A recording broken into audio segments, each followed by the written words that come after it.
tonight we're gonna make love. You know how I know? Because it's Wednesday. And Wednesday night is the night that we usually make love. Monday night is my night to cook. Tuesday night we go and visit your mother. But Wednesday we make sweet weekly love. It's when everything is just right. There's nothing good on TV. You haven't had your after-work social sports team practice, so you're not too tired. Oh, it's all on. You lean in and whisper something sexy in my ear like, I might go to bed now, I've got work in the morning. I know what you're trying to say, girl. You're trying to say, oh yeah, it's business time. It's business time. It's business.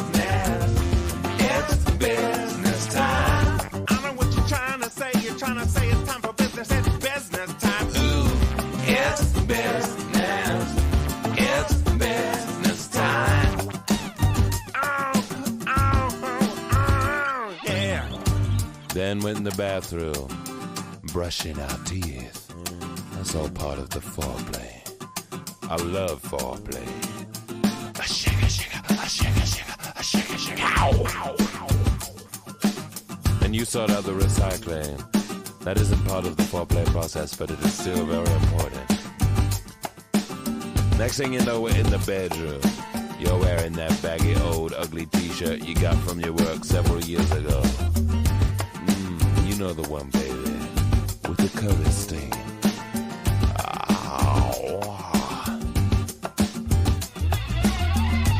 I remove my clothes very, very clumsily, tripping sensuously over my pants. Now I'm naked, except for my socks. And you know when I'm down to just my socks, what time it is. It's business. It's business time. You know when I'm down to my socks, it's time for business. That's why they call business. It's business. It's business time. Yeah. Make a love. Make a love for. Make a love for two. Make a love for 2 minutes. When it's with me, girl, you only need 2 minutes. Because I'm so intense. You whisper something sexy like, is that it? I know what you're trying to say, girl. You're trying to say, oh, yeah. Oh, yeah, that's it. That's what you're trying to say, girl. Oh, yeah. Good morning, everybody, and welcome to the Uninformed Fan. Hopefully, everybody is having a great, great, great day out there in the world. It is Wednesday. It is Gap Wedge Wednesday. We have a full recap of the players. We have Justin Fields saga finally over. Many trades happening in the NFL. But most importantly, I get to hang out with my good friends, Jay and the J. I guess it's the 2 times J. Jeffrey, how are we doing today? I'm good, man. I'm doing good. Nice little day off today. We were off yesterday. It's spring break right now, so my house is kind of crazy because all the kids are here. But we got a chance to go out yesterday, and we got a chance to go to Topgolf, actually. So it was the first time my kids have really swung golf clubs or gone and hit golf balls. And it's really cool to see the progression of, like, where they start when we first get there to then working on their swing to where they are 2 hours later when we leave.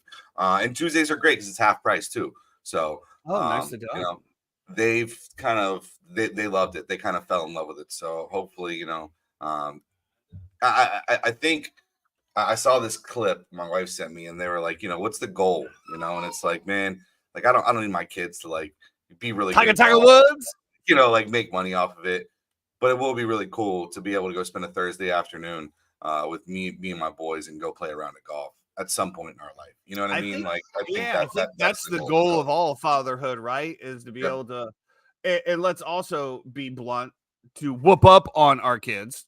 Well, yes, your kids, you know, until you get to a certain age. Fortunately, I was a prodigy and I was beating my dad the first year I started playing golf. So that was always fun to have.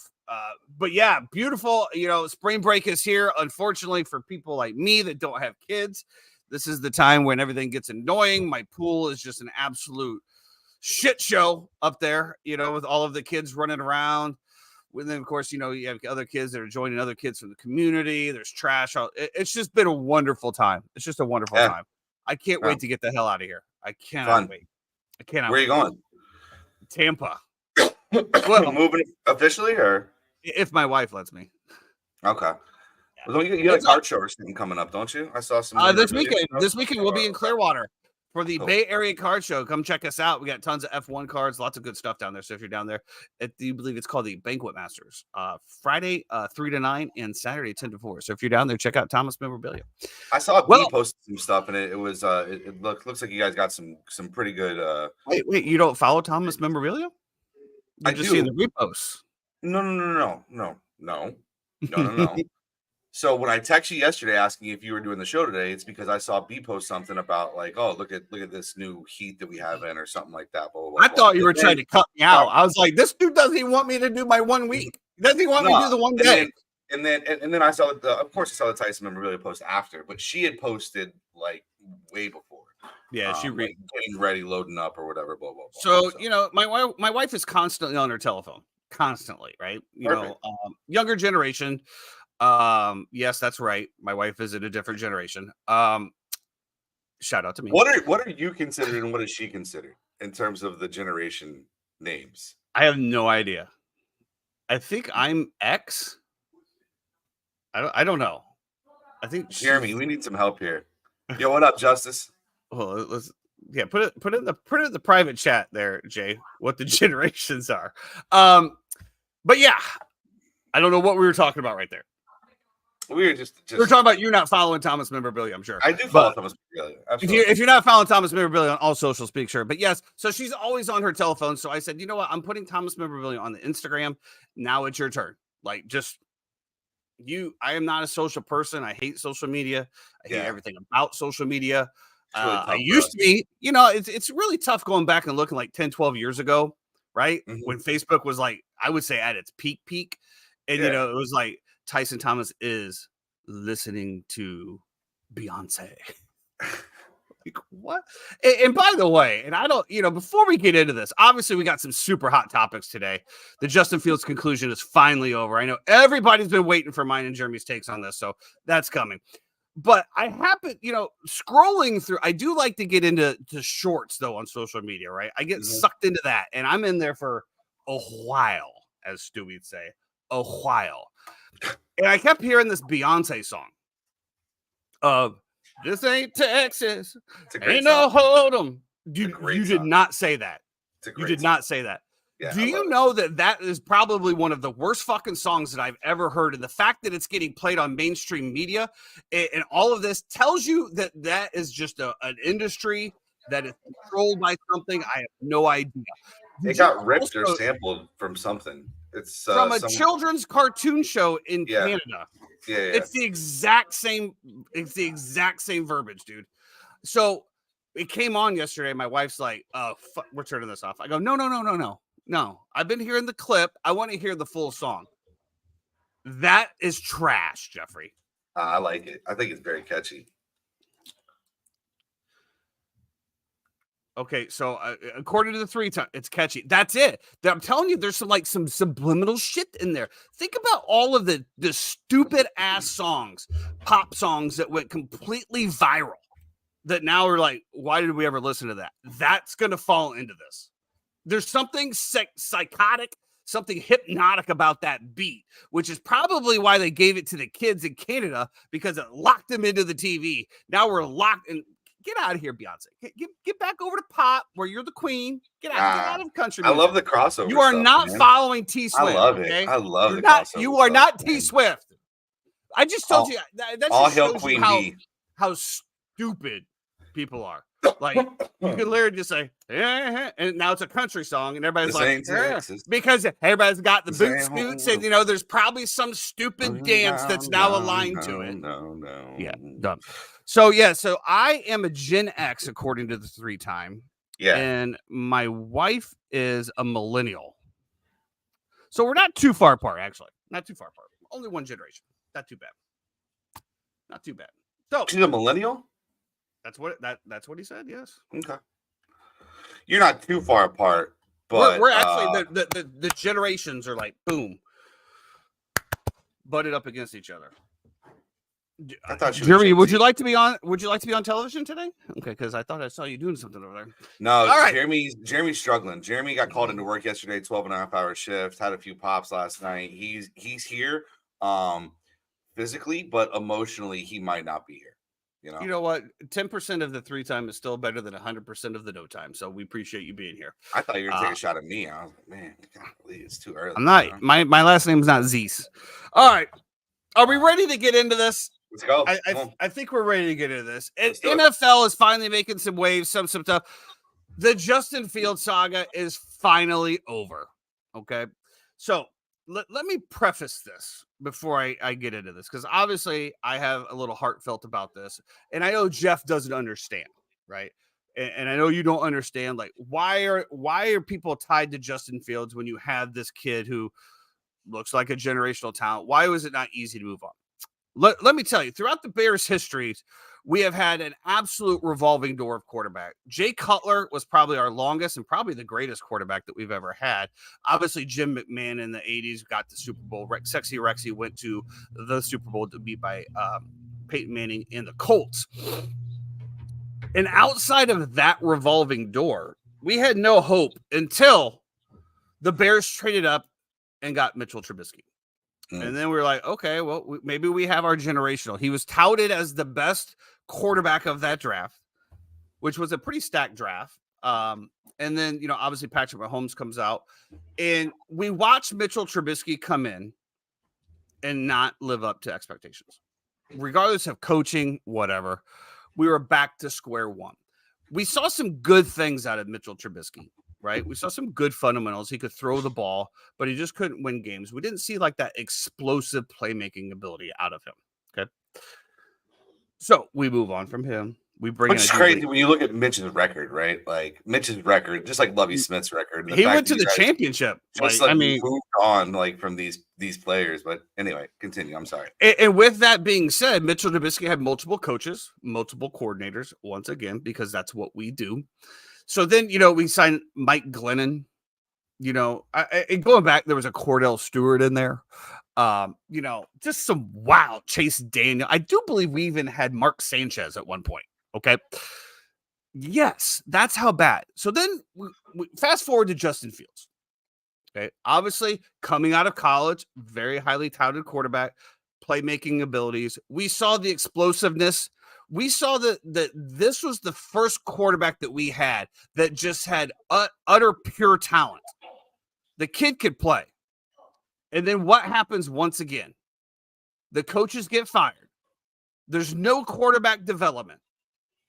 And then when Ryan Poles comes in, Ryan Pace, looking back, was probably one of the worst GMs the Bears ever had. Looking back, Ryan Poles comes in and starts making some great changes. Some great additions. Trades the number 1 pick last year, gets DJ Moore. And I don't know if you've seen the list of everything that he actually ended up getting out of that, including Keenan Allen. That 4th round pick came from the Carolina Panthers as well. He got like 5. And Jay, maybe if you could put it in there, or there's actually a thing on the line, exactly like who all they got. Maybe you could post that in there. So one of the worst offensive lines the Bears have had. 3 different offensive coordinators. But we saw the spark. We saw that the kid could play. He just needed to be coached. So for the first time, we had life again. We had life. We're like, oh shit, this is a good quarterback. If we could get him an offensive line to protect himself and coach him out of being able to get past his first progression, this kid could be really good. So they fire the coach. Then they bring in another coach. Then they bring in DJ Moore, and he has arguably one of his best seasons halfway through the season, through Luke Getsy's terrible play calling and scheming, through a terrible defense that the defensive coordinator left. That team could have went to the playoffs. So then here we go again. We have the number 1 pick again. Caleb Williams is obviously what everybody's touting as a generational quarterback. I'm not saying that he's not. But when you also looked at what they could have traded to add some more pieces around, obviously progressing Justin Fields, who did his time, went through 3 years of absolute dog shit organization, dog shit coaches, dog shit teams. If you look at the 2022 roster of what Justin Fields had to work with, it's like, okay, we see some stuff there. So for that kid to be able to go through the muck and then for them to be like, hey, look, we probably have one of the best offenses now on paper. We're going to give it to somebody else. For Bears fans, just in general, it's just a gut fucking punch because this is the exact same thing we're doing again. We did keep the head coach, but we fired almost everybody else. And now we're going to bring in another rookie quarterback who hopefully gets developed, but who the fuck knows? I mean, I do believe maybe we have some better pieces out there. I don't know exactly. I think the problem is that you guys are so pessimistic as a fan base. I mean, it is like what have we had to be excited about? You guys are diabolical when it comes to this stuff. So hold on, let me finish this point real quick, then we're gonna get to that. So yes, so there, and this is absolutely split the fan base. There's a half the fan base that loved and wanted to keep Justin Fields and build around him. There's half the fan base that said that he's absolute fucking trash, which is honestly, I commented, I got off all the Bears groups yesterday. I'm like, this is the worst fucking fan base. And I know it's not. I just don't want to hear it. So we actually saw a little bit of a spark of a quarterback that if the Bears would have probably progressed the right way, it had good coaches around him, he would have been great. Because I've heard this out of Caleb Williams. You've seen that this kid can be great. If the coaches can't pull it out of him, that's on them. Well, we've seen Justin Fields could be great. The coaches couldn't pull it out of him. So they traded. They traded for a 6th-round fucking pick, which is absolute trash. Okay. I will dog Ryan Poles today on this one. And then it comes out that there were better offers, but Justin Fields' camp wanted to go to Pittsburgh. So he turned the other offers down and he went to Pittsburgh. Why? I think that's where he wanted to go. Mike Tomlin is rumored to be very big on Justin Fields. He knows that he's going to get a shot. Russell Wilson's on a 1-year deal. They immediately announced that he's not starting. Correct. I'm saying eventually. I think he'll be playing this year. But if he does play more than 51% of the snaps, then the Bears get a 4th-round pick. I don't think that that's going to go, but we'll see what happens. But that's where he wanted to go. So Ryan Poles doesn't trade him immediately when the market was hot for whatever reason. Then after the market is completely cooled and it seemingly nobody wants Justin Fields, he then gives him up for a 6th-round pick with no lock of a quarterback. And this is where I'm going to come in and say some wild shit, because you already have RG3 out there saying Caleb Williams should hold out and not play for the Bears. What if he does? I think that then what do you do? But real quick, just to get back to I wanted to recap that trade with the Panthers. So out of that trade, they got DJ Moore, Donald Wright, Tyreek Stevenson. They got the number 1 pick. This one they got. Well, that one is not updated, but then they have Montez Sweat, and then they have another 2nd-rounder as well. So they had some good picks out of there. So as Bears fans, one, I'm happy it's over. Happy it's over. I'm tired of the fucking stress. 2, if we can take Caleb Williams, we take Caleb Williams. But to get a 6th-round pick for somebody, that's garbage, man. If a 6th round is all you can get for him, okay, you're doing right by Justin, but you're not there to do right by players. That's not your fucking job. You shit on him for the first 3 years of his career. The Chicago Bears organization fucked him up completely, where they didn't surround him with good tools. They didn't give him good coaching. And then you say, hey, we're basically just going to give you away because we don't want 2 quarterbacks in the locker room, which I agree that would have been a tough thing to do, but that's all you have. And you don't even have Caleb Williams yet. And there's rumors out there the Bears aren't even going to take Caleb Williams, which would be the complete Bears thing to do. I'm glad it's over. I don't know. I don't know. Whoever they get is walking into a great situation. And that's why I was getting ready to say, RG3, you're a fucking clown. If there was a time, and if there was ever an opportunity for a quarterback to say, I'm not going there, that would have been before all of these moves. And that would have been when Justin Fields was drafted. But when you look at this team on paper, right, you got DJ Moore, you got, Keenan Allen, Cole Kmet, the other kid, Everett, Roshan Johnson, DeAndre Swift, like, You got Montez Sweat and whoever they build through the draft as well. I mean, you got Brian Bates in a trade. Still have the with, first overall the pick. Bills. You have the 9th overall pick. Roma Zoom could be. You have no idea. So for him to say I wouldn't go there, this is probably the best situation an overall number 1 pick is going to walk into. RG3, you're a fucking clown. You're a fucking clown. And to take it a step, I mean, listen, you're telling me that the Bears can't win 11 games next year with Caleb Williams at quarterback? I just think that this is going to put so much pressure on him, dude. So much pressure. Why? If he rises, I think it's going to take pressure off of him. You now have a great running game. You're going to be able to have great weapons around you. I just feel like the way that the Bears have handled this, and I think that Ryan Poles handled this situation absolutely terrible. I don't understand the value of trading him now as opposed to trading him on draft day. At least if you wait till draft day, you create some kind of what are they going to do essence where the number 1 pick is still up for grabs. Like you still have a bidding war on your hands. You've now leveraged your situation to be able to get maximum value out of your assets that you have, and that's what they are. They're assets. You could still trade them to Pittsburgh for a 6th rounder on draft day. I think Pittsburgh would still take that deal all the time. You know what exactly. I mean? But his point is, I wanted to do right by Justin. I wanted him to be on the new team when the league started, or have an answer that you're going to stay. He's came out and said that over and over again. And bro, that's great to say, but you can't fuck your team in the meantime.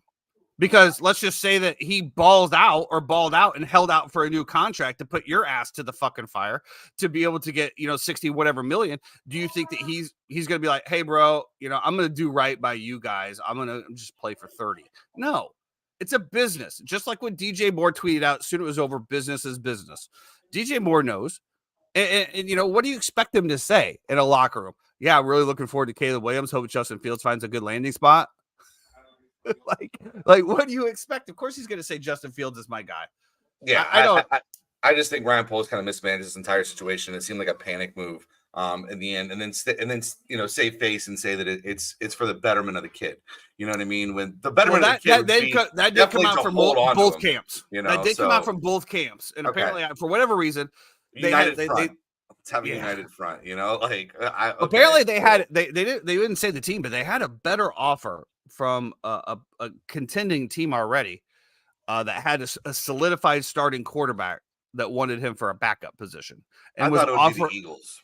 It was the Eagles were in on it before. Absolutely, they tried to trade for him as well. There would be a beautiful scenario there where you have Justin Fields and Jalen Hurts in the backfield at the same time, and you're just asking yourself, "What do I do here as a defender?" It would create so many scenarios and problems. I feel like I don't know. To be very interesting. I also thought that if he goes to a team like, let's say, Indianapolis as well too, where he's a backup to a guy like Anthony Richardson, or can compete with Anthony Richardson, but also has the very similar skill set, right? Where they are very similar quarterbacks. If one goes down, you don't have to change the offense, which they did with Gardner Minshew. You have Shane Steichen there, who's a genius, able to kind of throw people in, so on and so forth. I don't think they want to put that kind of pressure on AR. Maybe. I can understand that. Regardless, he's a Pittsburgh Steeler now. I will never not root against that guy. I will say this throughout the whole thing: he was a class act. He never once got in the media, badmouthed anybody, never said much anything. Like Jameis with the Bucks. I wasn't following at that point in time, especially with Jameis. But yeah, I mean, same thing. Jameis seems to me like he's a team player. So I will never not root against Justin Fields. I hope that you do great. I'm just if anybody wants some Justin Fields signs jerseys, pretty much giving them away. So, hit me up on the flip phone. Listen, you never know. Things could come full circle at some point. You never know. So now we're on to Caleb Williams, or are we? So Ryan Poles, they're out there today. Today is USC's pro day. They're out there doing their evaluations, things of that nature. Dude. This is going to be such a. I think that there's still inquiry. I think there's still intrigue. There's talk about them still trading back to 2 or 3, and either taking the kid from LSU or a Drake May. The interesting thing is that I think the Vikings are absolutely in love with Drake May, and from reports that I've heard about it as well too, they're ready to offer multiple first rounders.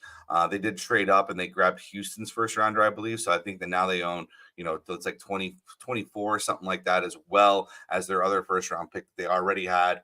So Yeah, you could I see will it. But trade. listen, I'll trade the number one pick to Minnesota for Justin Jefferson. if I'm Chicago, right, and that was the other thing too, was like where after Cousins leaves and Sam Darnold going to be there, what's JJ going to do? Rumors about him swirling around, going to different places. Did you hear the rumor about the Bengals? I mean, The him and Bengals Jamar offered T. together. Higgins and 2 first-round picks for him. Yeah, that would be that. I mean, that And what a they power didn't move, take dude. it. Yeah, That's fucking. That's. I mean, yes, you're going But to you gotta pass. You're figure, going too, to trade those away one of the picks- best receivers, but Yeah. you still get T. Higgins, who is still top of the mid tier, I would say, at least. And you get 2 more first rounders. Yeah, And I he's mean, probably going to leave you anyway. I could only imagine too, like where those picks are going to be, right? You're talking about those picks being at the back end of the first round. If you're getting the Bengals picks, how intriguing is that to you, really, as opposed to maybe somebody else who isn't as good trading up and giving you a little bit more capital for that. I don't know. Would that just be a cheat code? Jamar Chase on one side, Justin Jefferson on the other. With Joe Burrow, absolutely. Yeah, like if you're gonna give me a different quarterback, I'd be like, whatever. But with Joe Burrow, yeah, that's absolutely a cheat code. It's ridiculous. And who's to say it's not going to happen by the end of the year as well, too, especially with what's going on with T. Higgins still and him and his contract situation. So, but I do think I did want to point out that I do think that whether they go with Caleb Williams or Jalen Daniels or whatever they do, also having the 9th pick as well, too. Let's be honest, you can go out now. They already have. You're looking at Gerald Everett, who came over as well, too, and you still have Cole Kmet. But Brock Bowers is an interesting prospect there as well. The tight end out of Georgia, who's an absolute game changer. Now you just give another weapon and another X factor that's going to be really tough to deal with. I thought the DeAndre Swift signing was interesting. A really versatile back that can kind of do it all. Was really good in Philly at the end of the year last year. Struggled in the first part of the year to kind of get acclimated and get there. But the sky's the limit, and you're talking about a great 1-2 punch with Roshan now, who's going to be there as well too. So still have Khalil Herbert on roster as well. Yeah. The only thing with that I'm going to say is just that it's going to be a little bit different when you're running behind an Eagles offensive line versus the Bears offensive line. That's going to be a little bit different. Yeah. Well, we'll see. And listen, they go out and they get Ryan Bates from Buffalo. The Bears do. You still have a couple options to be able to grow and do a lot better in the draft as well. So I don't think they're done at all. I think that the number 9 pick is going to be traded. To be perfectly honest with you, and really? if you follow follow Ryan Poles, he's all about building through the draft. The Bears only have 4 picks in this draft. 4. So when you look at 4 picks and the holes that the Bears need, it was 4 and they traded for Keenan Allen, right? No, it was 5. Then they traded him as 4. Yeah. Okay. So So when you look at that and you look through the draft, I mean, it's going to be very interesting to see who's there, right? When it comes down to 9. I don't know. I think if Roma Ozune is still there, which I don't think he is, I think Malik Neighbors will obviously be gone as well. I think it really depends on what the Giants do. Are the Giants going to draft a quarterback or not? Some of the mock drafts have them actually draft a wide receiver to go with Daniel Jones. So that's going to be interesting. But with 4 picks and 1 being the number 1 overall pick, you figure you have 3 picks the rest of the draft. I think Ryan Poles is going to want more. I just do. It just depends on who's there, though. I think if you can get a Rome Ozune at 9, or to your point, like a Brock Bowers, but I don't think that they're going to go there with the Everett signing. Take the best tackle that's available.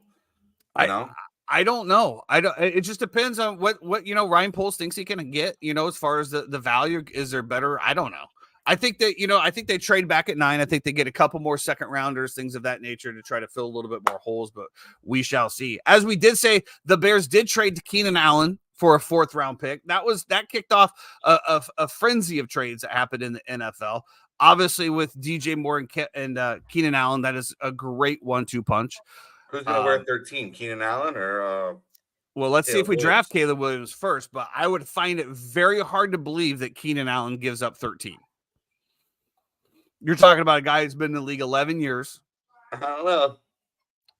I don't think so. And if he did, what about number 1 pick, the guy who's supposed to be throwing you the ball? If he does, though, I hope he fleeces Caleb Williams. Bro, I want a milli. I want a milli. Caleb Williams hate's got to stop a little bit. It's kind of crazy the way it's gone. Well, a lot of it comes on himself, though. I don't hate anybody. What do you mean you disagree? I mean, your actions, the things that you do are going to spark conversations and are going to create speculations, right? I mean, that's just the way it is. I mean, just like Marvin Harrison Jr. came up in the news this morning about he's not only did he not do anything at the combine, he's not doing anything for pro day either. He did do the medical at the combine, but he's not even doing pro day. And to me, I don't know. Caleb's going to do the medical today, so who cares? All Caleb is pro day today. Yeah, they're going to do a medical on him too. They'll have a medical evaluation before he gets drafted. All Caleb was saying is that he doesn't think that all 32 teams need all of his medical information. The Hippo Act in full effect. You know, I mean, which I'm whatever. That's how you feel. That's how you feel. You know, limit it to the top 2 or 3 that you know are going to have a chance to draft you. You know, but what if it's somebody deeper? What if the Giants wanted to trade up? What if the Falcons wanted to trade up? I mean, but these are all things that, you know, but to your point, they could have in-person meetings with him to quell all that. I'm not saying any of that. All I'm saying is, you know, when you call yourself Superman, that's a big target. I mean, regardless if you think you are or not, usually people crown you Superman. Now, maybe he's been crowned. Maybe he's the LeBron James of the USC where he's, you know, putting his crowning himself. I don't know. When I like a level of arrogance, 100%, because you got to have that moxie, you got to have that swag. But when you have that swag and you're talking about Superman, and then you go cry in the stands, I would love to actually talk to an NFL player, right? Because this guy's going to come into the locker room, right, to lead this team, lead the leader of men, right? I mean, that's what a quarterback is. They're the. I wonder if that affects anything at all. Like when he's out there giving his varsity blue speech or whatever, in the back of the mind, this dude's like, yeah, this dude was just balling in his mom's lap a month ago. Do you think that comes across anybody's mind, or is it just water under the bridge? No, I think we're at a point now in life where it's really okay for men to cry. Mm-hmm. Well, there you have it. I don't know about being a gladiator and crying though. Like, could you imagine a gladiator winning and then I don't know, but that's how we took it. So we'll see what happens. Brian Burns from the to the Jets. Yeah, we're just excuse me as I die here real quick. Are you over the flu yet? I still have this little nagging cough. I don't know. Whatever, it is what it is. Just wanted to get into a few of the other trades that happened that we didn't really touch on. And yeah, you mentioned Brian Burns. I just think this is a huge deal. Why did the Giants trade him? He went from Carolina to the Giants. I mean, Carolina. I think that things kind of broke down. He was going to get franchise tagged. He didn't want to re-up on a long-term deal. Communications had broken down between him and the franchise. Things were not okay. Because of that, okay, here we are. We're just going to go ahead and move on. So, yeah, he ends up going to the Giants, which I think is huge. If you look at that defensive line now, right, and you think about Kayvon Thibodeau on one side, you think about Brian Burns on the other, you think about Dexter Lawrence in the middle, man, that is one of the best 3-down linemen that they have in the entire league. Now they go out, they do a few moves. They look like a Xavier McKinney that they have on the back end. I don't know. I kind of like what the Giants have done. Well, let's see how Daniel Jones does this year. Healthy, has an opportunity. I think they're going to try to go get some weapons for him as well, too. So, yeah, I'm interested to see the Giants bounce back this year from what they were last year, and the Tommy DeVito cutlets going on as well. I think Daniel Jones can still play. He's been dogged on a lot. If he can stay healthy, has he been a year? Yeah. Well, of course, it's a contract year, right? Well, he signed. Well, it was a 3-year deal, right? But they have an out after the second year.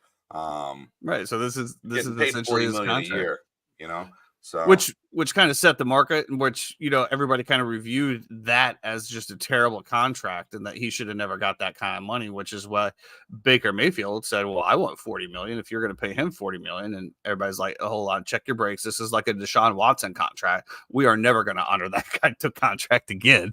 But I still think Daniel Jones has the potential. We've seen we've seen the fantasy numbers that he's put up. We've seen the throws that he can make. We've seen in the legs. I mean, for shit's sakes, they ran the same play on the Bears 5 times in a row with that option and Daniel Jones running out, and he scored like twice. I mean, don't get me wrong, the Bears were obviously terrible, but I've seen that option and be able to use his legs in a dual threat many times. And he's got a gun. He's your prototypical stature, tall quarterback, built quarterback. Like you said, I mean, if they get him some weapons, you never know. And he can stay healthy. But I look for them to bounce back as well, especially, as I said, for some reason, always contract years. They always seem to perform. Speaking of quarterbacks named Jones, obviously Mac gets traded and goes from the Patriots to the Jaguars to be the backup for Trevor Lawrence. End of an era in that quarterback draft, New England. That was a terrible class. Absolute terrible class. But just, and obviously you're talking about Zach Wilson, I think Sam Howell's in there as well too, who actually just got traded as well. Sam Howell gets traded to the Seattle Seahawks from the Washington Commanders, which is very interesting to me because now I think they're left with Marcus Mariota as the only guy there as the backup. That's it. And he's going to go now back up, I guess, Geno Smith, who had a really down year last year, but also at New England now. Jacoby Brissett, who was with the Washington Commanders as well, now goes to New England. Is he going to be the starter? Are they going to go out and draft a quarterback, or are they going to try to really rebuild that team? And it looks like Mayo, there's a lot of talk about them trading that number 3 pick as well too, and moving back to get a lot of assets and a lot of picks. Maybe you just roll with Jacoby for a year and regroup next year. I don't know. There's a lot of working pieces when it comes to this, so it is very interesting. One of the other trades that happened too, the Bucks traded Carlton Davis, who has been the number 1 lockdown corner, won a Super Bowl with them. He ends up going to Detroit and going to the Lions to be part of that organization, who is desperately in need of a number 1 corner. I feel like with Carlton and Bucks fans, it's very hit or miss. Like, Carlton is a very brash person. He's very loud. He's very out there. And Bucks fans have always had a thing of like, we like you, but we also love Jamel Dean as well too. And so there's always been this weird dichotomy. And then they signed him to a big contract, 2 years ago. He is coming up in a contract here. The Bucks are going to get about $14.5 million off the books this year by getting rid of him. They trade 2 6-round picks and get a 3rd-round pick this year coming back. So a little bit of capital as well. Probably a good move for Carlton. I mean, Detroit's still going to be one of the classes of that division, but that division is going to get a lot tougher with Chicago, with Green Bay, and the moves that they've made as well too. Adding a guy like Josh Jacobs, some of these divisions, man, the Green way Bay to start me playing out is like, from what we saw at the end of last year, and with all due respect to that shit team up north that owns us, from what I saw at the end of last year, plus the moves that they've made in the offseason, you got to figure they didn't even have Aaron Jones for most of that stretch. And even when he came back, he wasn't 100%. No, and now you put Josh Jacobs back there. Too. And you put Josh Jacobs back there. And Christian Watson was relatively unheard of. So we're looking for a big bounce back year from him, health-wise. That fucking Packer team is scary, man. And if you think about everything, right? So the Detroit Lions obviously won the division. They're going to be favored to win the division. I think that the Green Bay Packers are probably going to be right behind them. And then Minnesota was there for quite a while. Now, they don't have Kirk Cousins, but they still have everyone else. So, they made a lot of moves on. They made a lot of moves on defense too in free agency. Yeah, that are like sneaky good moves that just like. And that was their hole, right? And, I mean that was their hole. So then you look and see what the Chicago Bears are doing. The additions they had. You saw the progression of that defense last year. Towards the end of the year, it was starting to lock teams down. And then now you add the weapons that you did there, and possibly Caleb Williams or whomever they decided to draft there. Or whatever the fuck they do. Who knows? Tyson Bagent will probably be starting for them for all I know. That division is tough, man. I think that's tough, bro. we talk about the NFC East and how good it's going to be. It is going to be good. You know what I mean? Like there's the rosters in the NFC East are still really good, but the NFC North is right there with them as well too. I think then you look at the NFC West and the NFC South still definitely bringing up the rear when it comes to divisions in football. But just a lot of moving parts with a lot of things I just felt like are very interesting. The other thing that happened too, Mike Williams, I don't know if you saw this, but Mike Williams goes to the New York Jets. So Jets have made a few moves. They got Morgan Moses as a piece from the Baltimore Ravens to be able to supplement the offensive line a little bit. It looks like they'll probably try to attack line in the draft as well too. But then to add a guy like Mike Williams to give Aaron Rodgers another weapon, I think it's a bigger move for Garrett Wilson to take away and draw away double teams from him. But I think Mike's going to be great with Rodgers. I can see him, getting jump balls over there and, just absolutely balling out. And good for Mike Williams. Justin Herbert to Aaron Rodgers.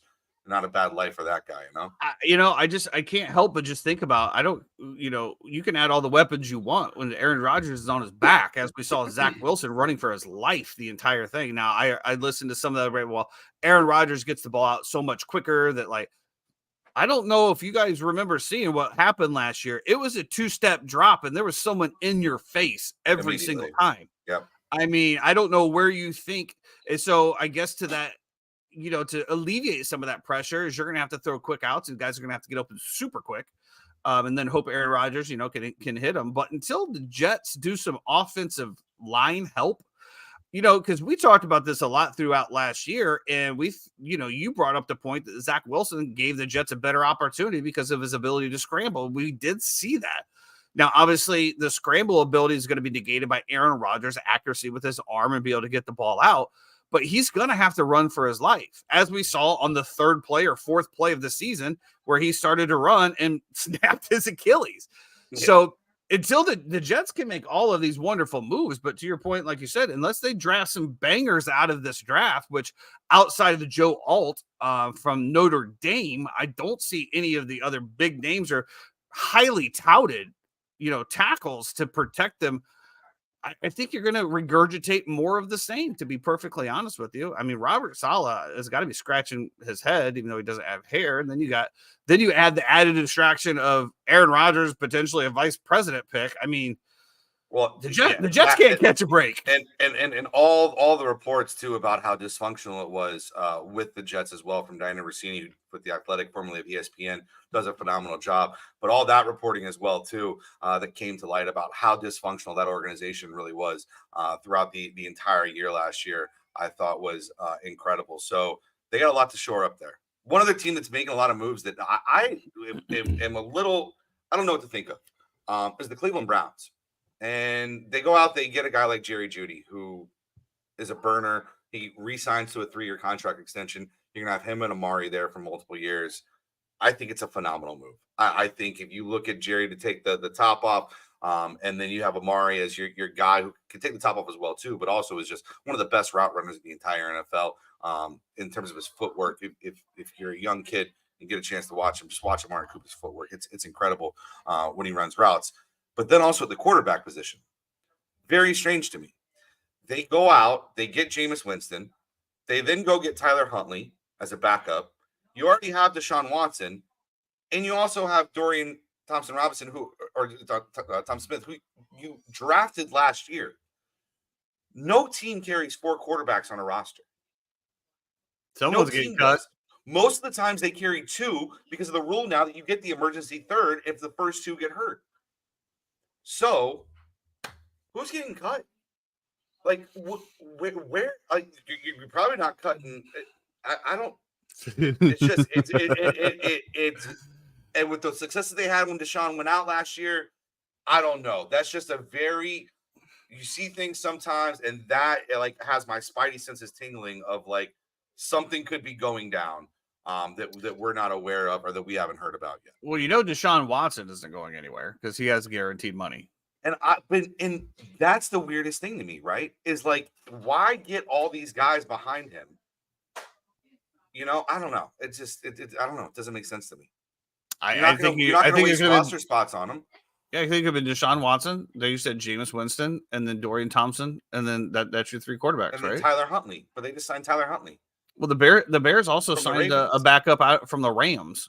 They had 3 quarterbacks as well. It's just I don't know. I don't understand it. Maybe it's just someone that they're going to demote to the practice squad to keep there for shits and giggles.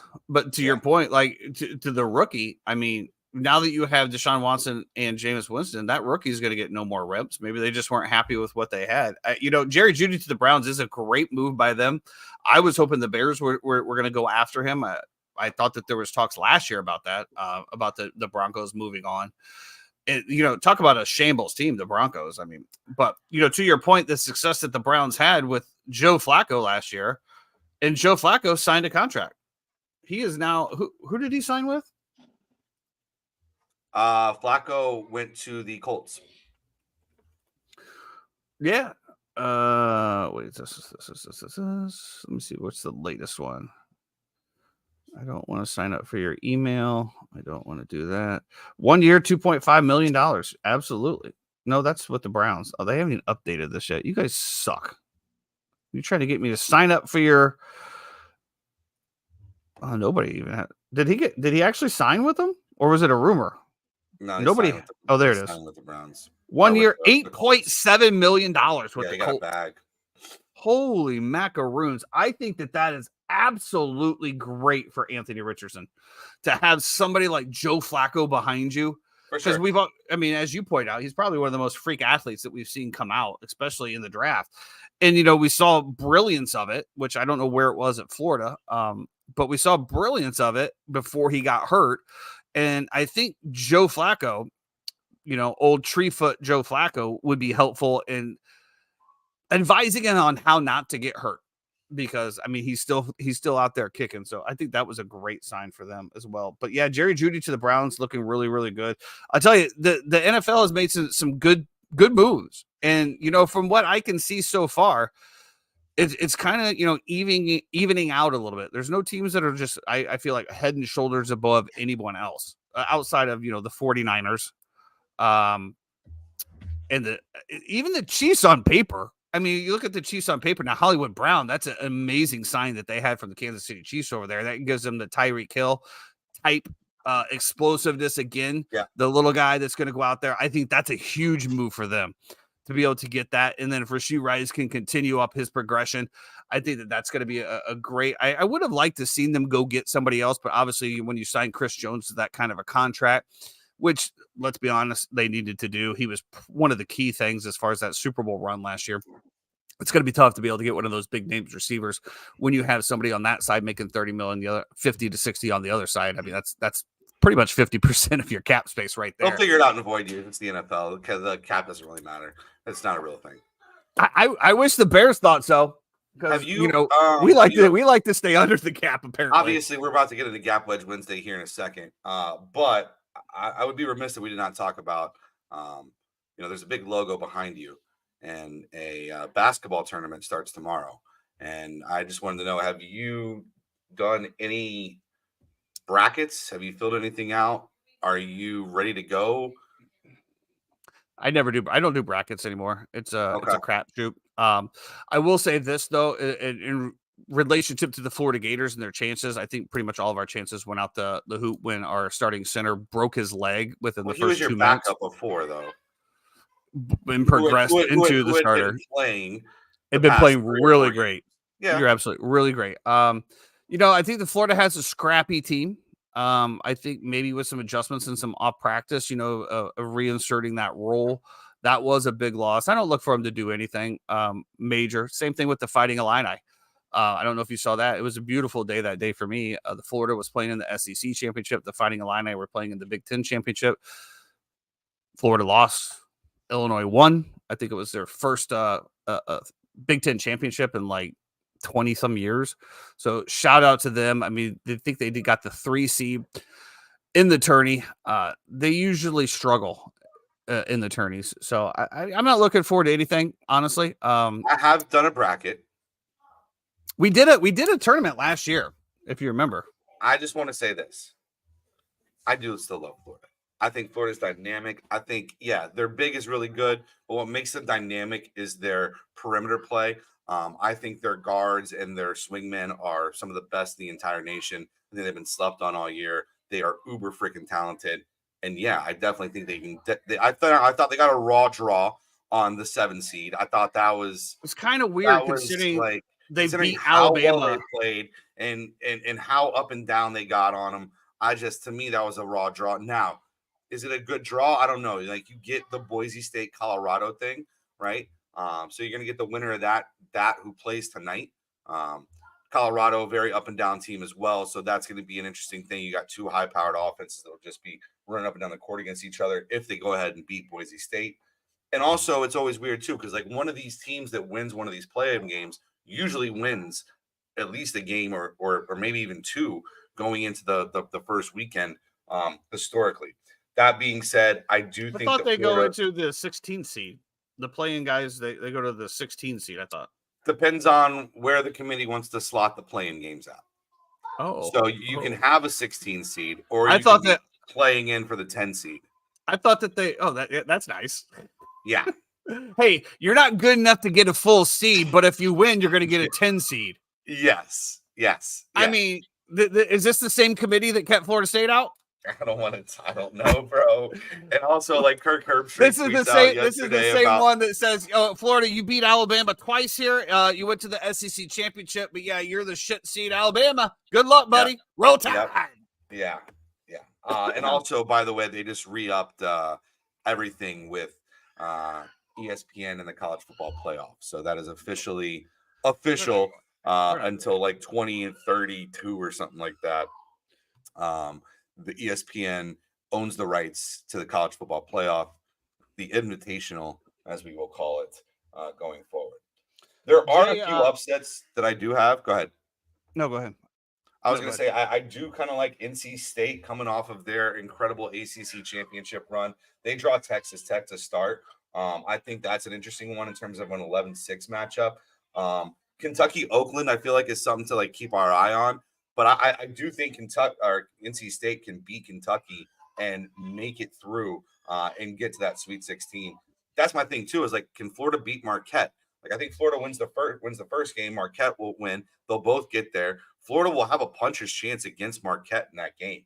And so if that happens, then all of a sudden you get NC State and Florida. Well, Florida can beat NC State. Now you're talking about Elite Eight for the University of Florida. So I do have them making a little bit of a run. I won't bore you with all the details. I will say my final four that I have: UConn, Houston, St. Mary's, and Tennessee. I think the Vols are very much for real this year as well, too. They have Houston looks a little suspect in that tourney, though.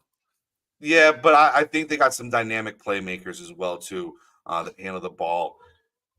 I don't know. I like Tennessee as well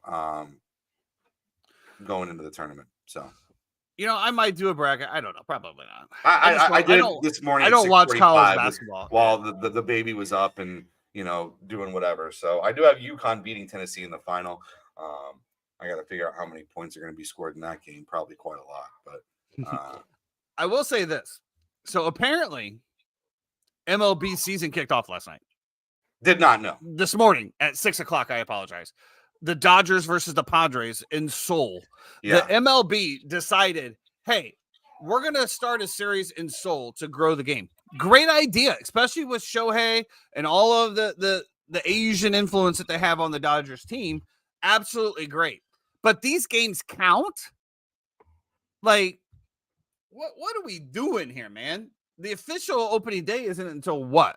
April 1st? I think it's the 28th. I think it's next Thursday. Oh, MLB opening day 2024. Thursday, March 28th. So here we are 8 days prior to American opening day. And then I get online and I check the private chat. I get online and Jeremy's telling me, hey, people are already scoring points, that these games not only count, they're counting for fantasy baseball. Like, what is happening, man? What are we doing? What are we doing? Know your fan base. Your fan base is America. That's fine if you want to have them over there, but that's got to be spring training and warm up, and they just require them to play or something of that nature, because that's what you're trying to do. You're trying to grow the game over there. But guess what? They watch the games over there when they're played here too. Yeah. Woo! What a concept.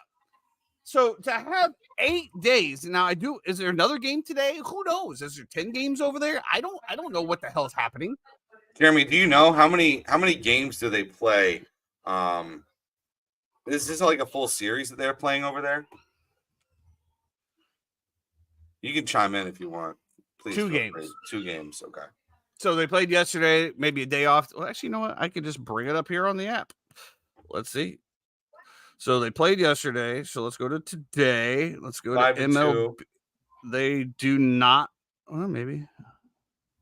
No, that counts for today. So let's go to tomorrow. Yeah, they play tomorrow. Well, they play tomorrow at 6:00 in the morning here in Eastern Standard Time. Crazy that you still have guys like the reigning, Cy Young, Blake Snell, still unsigned. I thought he signed. No, he's still a free agent. There's some other guys too. I feel like that are. Yeah, he's on the Giants. Blake Snell, 2 year, $62 million deal. When did he go there? 2 days ago. Oh, okay. Yeah, the only reason because obviously we had him on our fantasy team, which if you remember that last year, right? You're like, that's it, Blake Snell, we're done. And I'm like, just give it. And then like 2 weeks later, he like turned into the Cy Young winner for the entire second half. We had him and Hader, and I'll never forget being like, oh, we have the cheat code because we have Snell and we have Hader to clean up every single game to go along with you, Darvish, to go along with Machado and Acuna, and our team was stupid. Well, it was stupidly stacked with the Padres who didn't do shit. And that's what I don't understand. So I'm listening to all these analysis in baseball, and they're like, oh, I absolutely love what the Padres have done here. Oh, it's the same fucking team that did nothing last year. What are we expecting different? Woo! Tatis is going to be good this year. Why? Because he sucked last year? The law of averages? Is that what? Just say that. I think the Dodgers got to be like the biggest storyline, right? Like, I mean, of course, of course, you have all the talent in the world, everything like that, but you have Mookie Betts playing shortstop. Like, you don't have like as beautiful as it all looks, top to bottom on paper. Defensively, there's some question marks there, right? Like, Mookie's not a shortstop, and Lux is obviously not the guy in the field that you want. I'll tell you this though. As somebody that played shortstop my entire life before I got moved to third base, it's not that tough. A la A-Rod and Cal Ripken Jr. You're up there with those guys. You just got to have a gun, and we all know he has a gun. It's really not that hard, especially in Major League Baseball. And I know that everybody's gonna be like, "Oh, what are you talking?" Just trust me, dude. The position isn't that hard. It's not that hard. Here's the thing: is that the range of motion that you have to have at shortstop to get like. I think shortstops are so underrated for the amount of base hits that they take away that are up the middle, that are in the hole. And if you have a guy that's really good laterally that can make that play, you save a ton of runs every single year that aren't calculated. I mean, war-wise, they probably are. But, like, that is a huge thing in my opinion. And it's the most important position in the infield. 100%. Having a guy out there that's not. But it's a thinking man's position. Is wild to me. But when you look at Mookie Betts and you look at his talent, dude, I mean, he's just pure talent. I mean, you saw what he did on the outfield. You saw all of his gun. He has the baseball intellect. I mean, that's really all it is. And with analytics, I mean, to your point, the plays that the shortstops used to make, right, as far as like running away, like if you remember that softball play that I made, when I caught it and then like spun, like those plays aren't as prevalent as they used to be because with the analytics of baseball and the shifts and where you can position the players, the coaches, they put those people in a better position where they don't have to make those superstar plays. But with his athletic ability, there's no doubt in my mind he is going to excel at that position. Who was it the shortstop for the Braves? Who was it that came out and said, "Oh, great, Mookie Betts is playing shortstop now. There goes my all-star vote." I don't know. Arcia is the shortstop for the Braves, but no, Albie's plays second. Who was that, dude? I don't know. Arcia is our shortstop, but he just got dinged on the hand in a game, so we'll see what ends up happening with that. It's funny to me that the Braves are still like right there. It's like 1 and 2 on like who's gonna, who do you pick? You pick the Dodgers or the Braves to win the World Series. Because the Braves, I just feel like we historically underperform. We'll go in super healthy and not do anything. And the years that we go in and we expect nothing of us, and we make these, wild trades with all some random dudes at the deadline with, Yasiel Puig and fucking Jock Peterson, and random, we make a run and we end up winning. It was Arcia. He's it like, was Arcia? He's like, yeah, because he was the starting shortstop last year. He's like, oh, great. Mookie Betts is on. There goes my starting spot. Guess I'm not making the All-Star team. There might not be a team that I hate more as being a fan of like I don't like the Saints, but I don't really mind them that much. However, I fucking hate the Phillies, dude. Like, I legitimately despise the Philadelphia Phillies. Well, I'm sure you feel the same way about the St. Louis Cardinals, but I really honestly don't despise anybody. Obviously they're my rivals as Cub fans, but living in St. Louis, I had so much fun down there, dude. And so it didn't really, it lost a lot. And, speaking of the Cubs, looking at that starting lineup, the Chicago Cubs could make some waves here. I really love Craig Counsell running this team.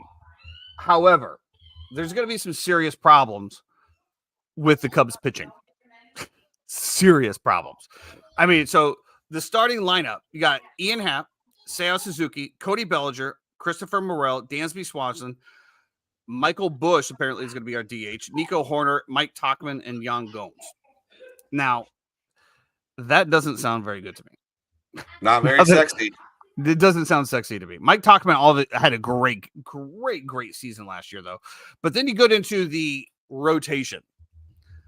Justin Steele, Shohei Imanigata, whatever. Kyle Hendricks is still your third, which I love. I love me some Professor. Jordan Wicks. Did we get him from the Cardinals, Jay? Wasn't he on the Cardinals? Jordan Hicks? Yeah. Yeah. Throws gas. And then Javier Assad, but who I loved Javier Assad. I don't see Drew Smiley on here, though. I don't know if he's going to the bullpen or what's going to happen here. Now, I will say the Cubs bullpen is absolutely loaded. He did move to the bullpen. Love the bullpen coming out of the Cubs, but I think that we're definitely going to struggle with starting pitching. And let's be honest, that's where the money is, folks. You got to have starting pitching, got to be able to lock them down. And I think that's where the Cubs are going to struggle. At least we know with Craig Counsell and the great tutelage that he brings down from the Milwaukee Brewers, and the fact that everybody wanted him. Probably the only reason why David Ross lost his job, to be perfectly honest with you, is because Craig Counsell was interested in that. I think it's going to be a good season for the Cubbies. We'll see what happens. I don't know. We'll see if I actually watch baseball this year, if the Cubs make it past the first month and keep me interested. Probably not, but we'll see what happens. We're still waiting on the boys. Do we want to go ahead and end this one and then restart a new one? Yeah, might as well, because we don't really know when the. So, guys, just for all of you faithful listeners out there, just a little housekeeping, I guess we could call it. So, we have decided, in order to try to bring you guys more focused takes, information, things of that nature, we are going to start breaking off and doing some extra segments. So, we'll always be here. Especially football season, myself, Jeffrey, the 3-time, breaking down whatever events is coming up.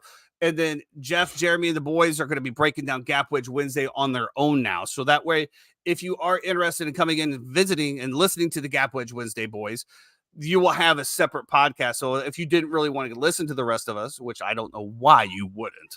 Yeah. I mean, but if you just content. Yeah, if you just wanted to focus on that, that's going to be coming up. Also, we're going to start F1 segment as well as we dig into the 2024 season, whether or not Max will actually be challenged. That'll be another thing that we have coming out. So a lot of good content coming up for you guys. So be sure to look at that. Just watch the titles. You will notice on the titles when myself, Jeff, are doing our main, it's going to be the date.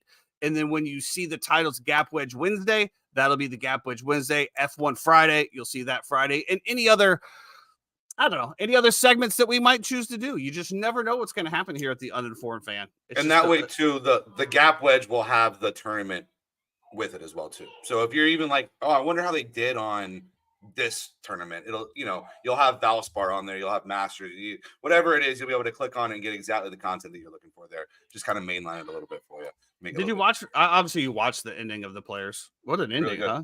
I mean, incredible. I was sweating that B Harmon the whole time. Yeah. What was that? Did you? You know why I was sweating it. Okay, that's fair. Dude, it got to the point though on Hard Rock. B Harmon was plus 2,500, and we're talking about he's a shot back. Yeah. Oh my god! And he honestly should have been there. I talked about it with Chad and Paul the other night, and it was like when I was watching it, and I was like, okay, I'm doing math, right? And you're like, all right, so Scotty has to shoot 8 under to get to 20 under. If he gets to 20 under, that means that Xander and them can only do like, 2 under for the round. And I'm looking at it before, and I'm like, man, plus 1,000, like, all right, that's not that great. Yada yada yada. And then Chad and Paul were talking about they found plus 2,500 like right before he hit the approach shot that went in. And as soon as he did that, before the eagle, it was just like they hit that before the eagle. So wow. they hit it plus 2,500 live right before it happened. Boom, hit it, gone, and then all of a sudden we just saw the wave of what happened. And listen, it's Scotty, man. Like he is such a good iron player that when he's on like that and he can putt and he's hitting his ball in the fairway. It's just amazing to me watching his swing because his swing looks so out of control, right? His feet kick up. He looks like he has no balance, and he's just throwing lasers. I don't know, whatever. So let's end this one. We'll start a new one. All right. So that's going to do it for us today on the Uninformed Fan. Stick around. We're going to rebroadcast, and we'll be back live with the Country Club Boys after this, or the Bad Burrito Boys. I'm sorry, not the Country Club Boys. Until then, stay out of the left-hand lane.